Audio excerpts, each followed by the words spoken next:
سورۃ الاخلاص قرآن مجید کی 112ویں سورت ہے۔ یہ مختصر مگر انتہائی جامع سورت ہے۔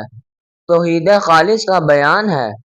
اس میں اللہ تعالیٰ کی وحدانیت، بے نیازی اور صفات کمال کو بیان کیا گیا ہے۔ اعوذ باللہ من الشیطان الرجیم، میں اللہ کی پناہ مانگتا ہوں شیطان مردود سے۔ بسم اللہ الرحمن الرحیم، شروع اللہ کا نام لے کر جو بڑا مہربان نہایت رحم والا ہے۔ قل هو اللہ احد، کہہ دیجئے وہ اللہ ایک ہے۔ تفسیر: اللہ کی وحدانیت اور یکتائی کا اعلان ہے۔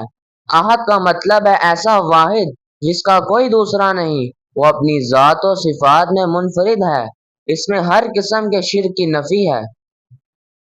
اللہ الصمد، اللہ سب کا سہارا ہے۔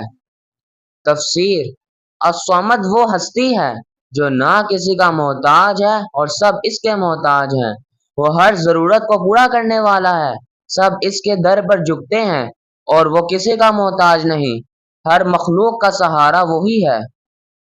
لم یلد ولم یولد، نہ اس سے کوئی پیدا ہوا اور نہ وہ کسی سے پیدا ہوا۔ تفسیر: اللہ تعالیٰ نہ کسی کا باپ ہے نہ بیٹا۔ یہ عیسائیت، مشرکانہ عقائد اور دیگر مذاہب کے ان نظریات کی نفی ہے جو اللہ کی اولاد سے منسوب کرتے ہیں۔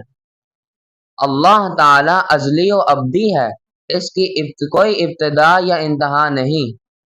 وَلَمْ يَكُنْ لَهُ كُفُوًا أَحَدٌ، اور نہ کوئی اس کا ہم سفر ہے۔ تفسیر: اللہ تعالیٰ کی ذات، صفات، قدرت، علم اور عظمت میں کوئی اس کے برابر نہیں، نہ کوئی اس جیسا ہے اور نہ کوئی اس کا شریک ہے۔ یہ آیت مکمل توحید کا اعلان کرتی ہے۔ سورۃ الاخلاص کا خلاصہ۔ سورۃ الاخلاص ہمیں خالص توحید سکھاتی ہے۔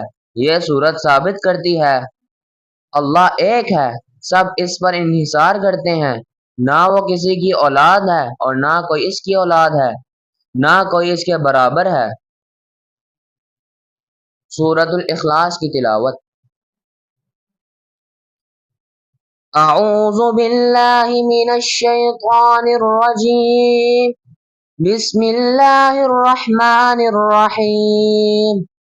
قل هو اللہ احد، اللہ الصمد، لم یلد ولم یولد ولم یکن له کفوا احد۔ صدق اللہ العظیم۔